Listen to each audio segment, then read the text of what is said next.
Olá, meus amigos. Hoje eu quero abordar aqui uma pergunta muito interessante que eu recebi de uma seguidora, que ela pergunta assim: por que o narcisismo não tem cura se podemos reprogramar nosso cérebro para muitas atividades? E eu respondo assim: interessante essa pergunta. Toda programação é feita num nível muito superficial, enquanto os transtornos estão num nível muito mais profundo. Como dizem por aí, o buraco é mais embaixo. Então, essa é a grande questão, né? Muitas pessoas perguntam, não é a primeira vez que eu vejo essa pergunta, e muita gente fala isso. Será que eu não daria para usar técnicas de programação neurolinguística? Eu tenho formação nessa área também, né?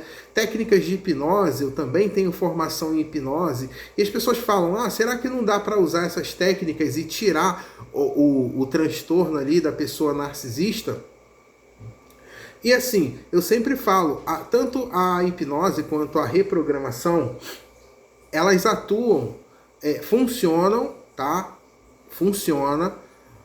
No caso da programação neurolinguística é muito discutido ainda. A hipnose não, a hipnose ela já tem comprovação científica, já é ferramenta. Ela é aprovada e permitida pelo Conselho de Medicina, pelo Conselho de Psicologia, pelo Conselho de Enfermagem, pela terapia ocupacional, o CREFITO, pela fisioterapia também, a odontologia, né? Falei da medicina, já utilizam essas técnicas, tá? Existem documentários, existem inúmeros casos onde isso é utilizado, né? Até mesmo em cirurgias pode ser utilizada uma anestesia hipnótica, tá? E funciona mesmo, funciona.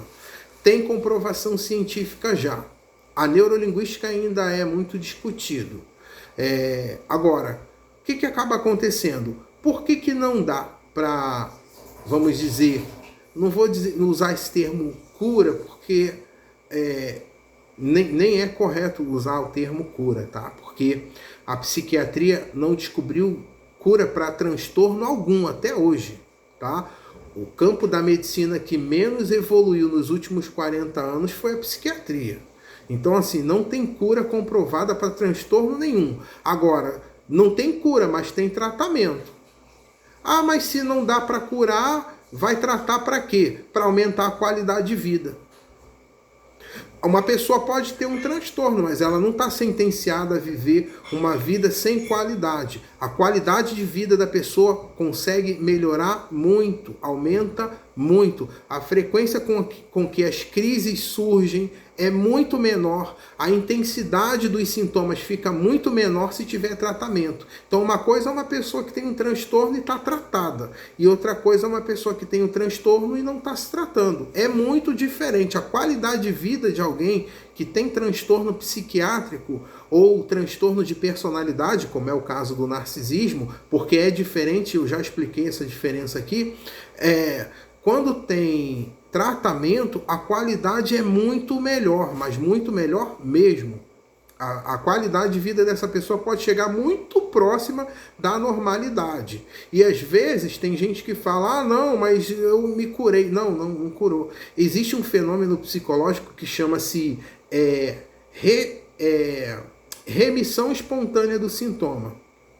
Eu não vou me aprofundar muito aqui, porque isso tem a ver com questões psicopatológicas, é um tema complexo, mas trocando em miúdos é como se botasse assim, o sintoma desapareceu.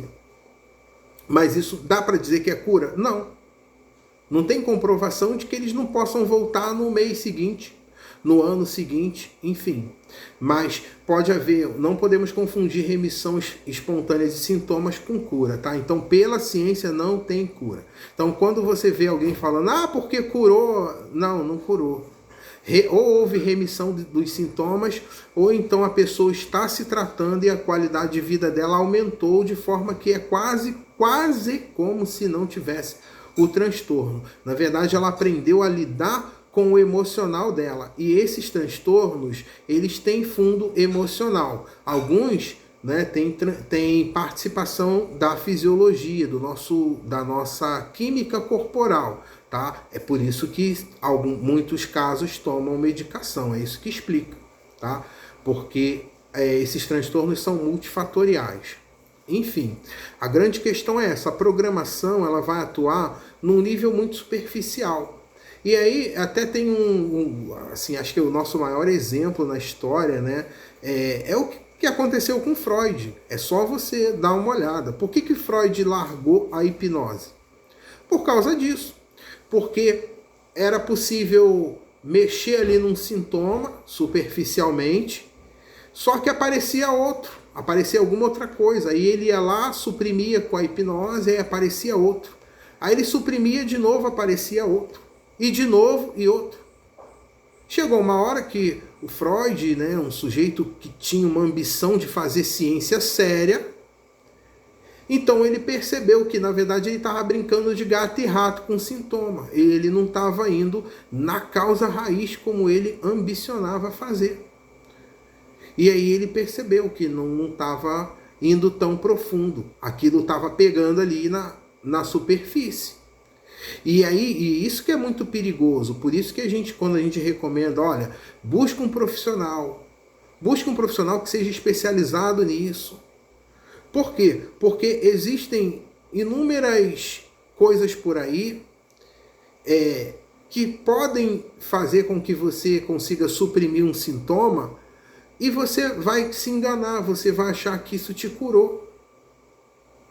Eu mesmo tive alguns ajustes que eu precisei fazer com a hipnose, porque eu utilizava com mais frequência na clínica, só que assim, eu fiz diversos cursos de hipnose, de programação neurolinguística, e isso me ajudou a conseguir conduzir bem o processo, só que às vezes eu acabava conseguindo fazer com que aquela pessoa ela suprimisse aquele sintoma e depois não resolvia profundamente, e as pessoas tendem muito a se enganar, e aí parava o tratamento mais sério, terapêutico, e aí é muito complicado, né? Então assim, é muito difícil você conduzir a pessoa pelo tempo que ela necessita se você consegue algum tipo de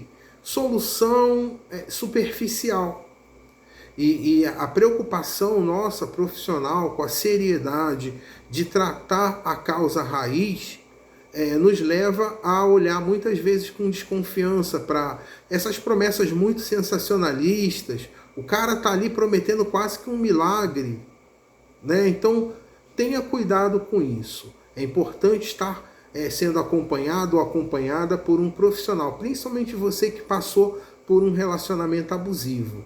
Isso é algo muito sério.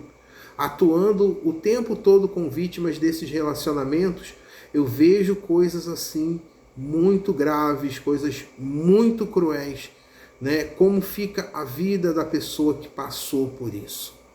Então assim, seguindo aqui, para a gente fechar,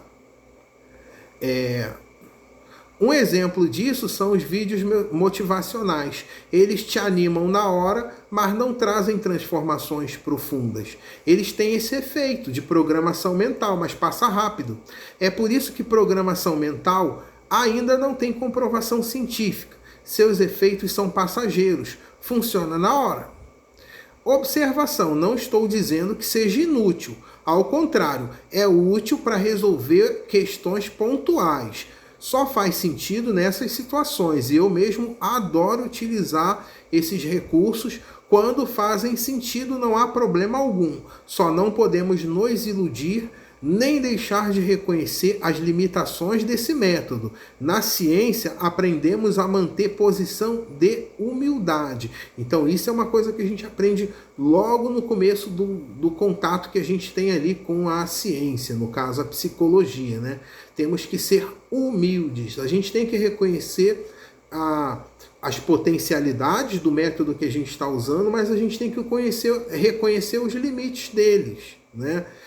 Não pode vender algo muito mágico, porque enfim, embora seja cultural, né, muitas pessoas gostam de acreditar em coisas muito mágicas, né? Basta você olhar na internet, todo dia alguém diz que descobriu a cura de doenças que até hoje, gente, não tem cura. A gente vê aí o índice de mortalidade altíssimo e tem alguém lá dizendo que tem a cura para isso ou para aquilo. Então, muito cuidado com coisas assim muito mágicas, né? E pode parecer clichê a gente dizer isso aqui, mas eu sempre lembro aí a frase de Mark Twain, quando ele diz que é mais fácil enganar uma pessoa do que mostrar para ela que ela foi enganada.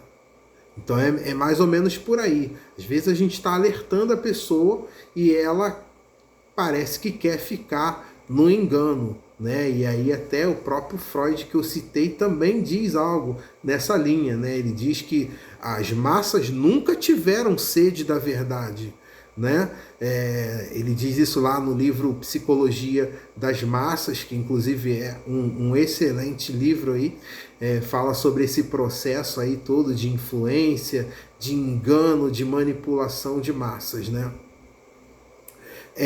E aí diz aqui, a personalidade está num nível bem mais profundo e a técnica capaz de mexer nessa estrutura da personalidade é a psicoterapia. E mesmo assim, a terapia vai tratar, estabilizar emocionalmente, promover aumento da qualidade de vida daquele que possui um transtorno, tanto o TPN quanto os outros transtornos, porém isso está longe de ser chamado de cura. A cura seria a eliminação completa dos sintomas. Dar uma melhorada não pode ser chamado de cura. Então é isso, né? O que a gente poderia chamar, não de cura, que eu detesto esse termo, mas de superação, seria assim. O que seria superação? Seria um aumento da qualidade, de modo que a pessoa estivesse vivenciando ali quase que na normalidade. Eu disse quase. Isso daria para chamar de superação. Né, estabilizar a pessoa, tirar a pessoa daquele momento de crises, né, deixar ela mais estável. Ela talvez vai conviver com os sintomas do transtorno, mas ela vai ter esses sintomas com frequência menor, com uma intensidade menor, e ela própria vai aprender a lidar melhor com isso, porque eles estão elencados ao emocional. Né? Muitos dos transtornos só se justificam em função de uma dificuldade de regulação emocional, que é algo que a gente trabalha na terapia, né? Muitos transtornos têm a ver com dificuldades com o autoapoio, a gente trabalha isso na terapia, né? Muitos transtornos têm a ver com uma baixa inteligência emocional, e a gente trabalha isso na terapia, né? Transtornos que vem de relações abusivas, né? A gente vai ter muita afetação, por exemplo, na autoestima. Isso pode ser trabalhado e melhorado na psicoterapia. Enfim, a gente tem aí caminhos diferentes para fazer com diferentes pessoas. É claro que a gente respeita sempre a singularidade do indivíduo, né? Cada pessoa é única, então eu não gosto dessas soluções muito genéricas, achar que uma solução vai servir para todo mundo, porque não vai, porque cada pessoa é única. Então, vamos em frente, busque ajuda, entre em contato, eu estou aqui para te ajudar e vamos juntos vencendo o narcisismo.